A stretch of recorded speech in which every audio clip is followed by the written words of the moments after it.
ಎಂತ ಮಂಡೆ ಬಿಸಿ ಎಂತ ಮಾಡುದು? ಕೂದಲೆಲ್ಲ ಹೋಗ್ತುಂಟು ಮಾರೆ, ಎಂತ ಮಾಡುದು ಅಂತ ಗೊತ್ತಾಗುದಿಲ್ಲ. ಅದಕ್ಕೆ ಪಂಚಾಯತಿಗೆ ಒಂದು ಅರ್ಜಿ ಕೊಡ. ಪಂಚಾಯತಿಗೆ ಅರ್ಜಿ ಕೊಟ್ರೆ ಕೂದಲು ಬರ್ತದ? ಅಲ್ಲ, ನಮ್ಮ ಮನೆಯಲ್ಲಿ ಮೊನ್ನೆ ನೀರು ಖಾಲಿ ಆಗಿದೆ ಅಂತ ಪಂಚಾಯತಿಗೆ ಅರ್ಜಿ ಕೊಟ್ಟು ನೀರು ಬಂದಿದೆ. ಇನ್ನು ನಿನ್ನ ಕೂದಲು ಬರುದಿಲ್ವಾ? ಪಂಚಾಯತಿಗೆ ಅರ್ಜಿ ಕೊಟ್ರೆ ಕೂದಲು ಬರ್ತದ? ಬರ್ಬೋದು. ನೀರು ಬರುವಾಗ ಇನ್ನು ಕೂದಲು ಯಾವ ಲೆಕ್ಕ? ನೋಡು, ಚಂದ ಬರ್ಬೋದು. ಹಾಕಿ ಹಾಕಿ ನೋಡು. ಹಾ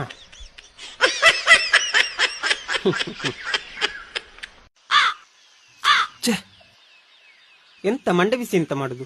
ಕೂದಲೆಲ್ಲ ಹೋಗ್ತುಂಟು ಮಾರೆ, ಎಂತ ಮಾಡುದು ಅಂತ ಗೊತ್ತಾಗುದಿಲ್ಲ. ಅದಕ್ಕೆ ಪಂಚಾಯತಿಗೆ ಒಂದು ಅರ್ಜಿ ಕೊಡ. ಪಂಚಾಯತಿಗೆ ಅರ್ಜಿ ಕೊಟ್ರೆ ಕೂದಲು ಬರ್ತದ? ಅಲ್ಲ, ನಮ್ಮ ಮನೆಯಲ್ಲಿ ಮೊನ್ನೆ ನೀರು ಖಾಲಿ ಆಗಿದೆ ಅಂತ ಪಂಚಾಯತಿಗೆ ಅರ್ಜಿ ಕೊಟ್ಟು ನೀರು ಬಂದಿದೆ. ಇನ್ನು ನಿನ್ನ ಕೂದಲು ಬರುದಿಲ್ವಾ?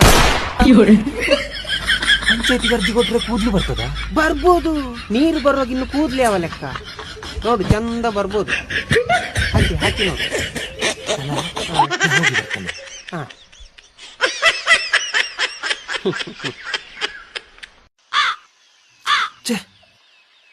ಎಂತ ಮಂಡೆ ಬಿಸಿ ಎಂತ ಮಾಡುದು?